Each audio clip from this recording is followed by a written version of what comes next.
સુરત શહેરમાં નકલી સાબુ બનાવવાનું મોટું કૌભાંડ ઝડપાયું છે। વોશિંગ પાવડર અને શેમ્પૂ બાદ હવે સુરતમાં બ્રાન્ડેડ કંપનીના નામે નકલી સાબુ બનાવતી ફેક્ટરી પકડાઈ છે। સરથાણામાં આવેલા સૂર્યોદય રો હાઉસના મકાનમાં ચાલતી હતી નકલી સાબુની ફેક્ટરી।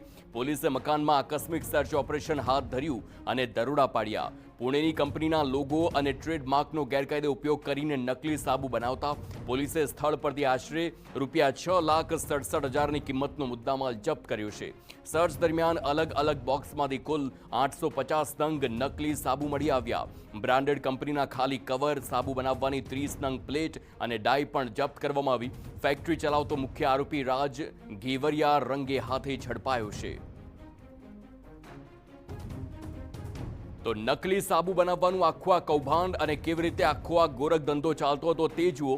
વોશિંગ પાવડર અને શેમ્પૂ બાદ હવે સુરતમાં બ્રાન્ડેડ કંપનીના નામે નકલી સાબુ બનાવતી ફેક્ટરી પકડાઈ। તો સૂર્યોદય રો હાઉસના મકાનમાં આખું આ નકલી સાબુની ફેક્ટરી ચાલતી હતી।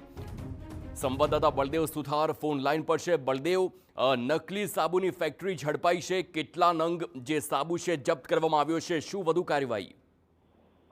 સુરતની વાત કરીએ તો સુરતની અંદર અવારનવાર અલગ અલગ જે બ્રાન્ડેડ કંપનીની જે પ્રોડક્ટો હોય છે તેનું જે નકલી બનાવવાનું મસ્ત મોટા જે કારખાના છે તે સામે આવતા હોય છે। પકડવાની જે ઘટના છે તે સતત સામે આવતી હોય છે। ત્યારે વધુ એક સરથાણા પોલીસે નકલી જે બ્રાન્ડેડ સાબુ છે તે બનાવવાનું જે નકલી જે સાબુ છે તે બનાવતા હોવાની જે માહિતી હતી તે કંપનીના માણસોને સાથે રાખી અને સુરતના સરથાણા પોલીસે જે રેડ કરી હતી ને ત્યાંથી મોટા પ્રમાણમાં એટલે કે લાખો રૂપિયાનો જે મુદ્દામાલ છે તે કબજે કરવામાં આવ્યો છે અને વધુ તપાસ છે તે શરૂ કરી છે। થોડા દિવસ અગાઉ જ જે રીતે ઉત્તરાયણ પોલીસે પણ મોટા પ્રમાણમાં જે નકલી શેમ્પૂ બનાવવાનું આખું જે ગોડાઉન હતું તે ઝડપી પાડ્યું હતું। વોશિંગ પાવડર અને શેમ્પૂ જે બનાવવાનું જે બ્રાન્ડેડ કંપનીના નામે આ જે સાબુ હતા તે બનાવતા હતા। સરથાણા વિસ્તારમાં આવેલી સૂર્યોદય રો હાઉસમાં એક મકાન ભાડે રાખી અને આખું આ જે રેકેટ છે તે ચલાવવામાં આવતું હતું। હાલમાં તો આજે પોલીસે આ બાબતે તમામ જે મુદ્દામાલ છે તે કબજે કરવામાં આવ્યો છે અને 7 લાખથી વધુનો જે મુદ્દામાલ છે, જે અલગ અલગ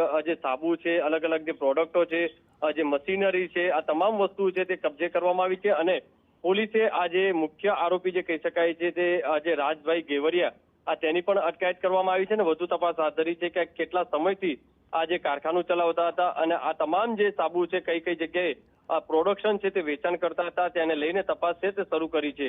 એટલે આખો આ જે ડુપ્લિકેટ જે પ્રોડક્ટો જે વેચાણ થતા હોય છે તે લાંબા ગાળે શરીર માટે હાનિકારક હોય કહી શકાય છે। જી આભાર બળદેવ સમગ્ર માહિતી બદલ। તો આ જે દ્રશ્યો આપ જુઓ કે જે નકલી સાબુ કેવી રીતે બનાવવામાં આવતો હતો, આ એ જ સાબુ છે કે જેનો અસલી સાબુમાં એવો દાવો કરવામાં આવે છે કે જે આ વાપરશો તો શરીરમાં જે ટેન થયેલો પાર્ટ હોય તે ઘટી શકે છે, પરંતુ હવે એ જ સાબુનો જ્યારે નકલી સાબુ માર્કેટમાં આવે તો ક્યાંક ને ક્યાંક જે કંપનીની છબી હોય તે ખરડાય અને તેના આધારે જ હવે વધુ કાર્યવાહી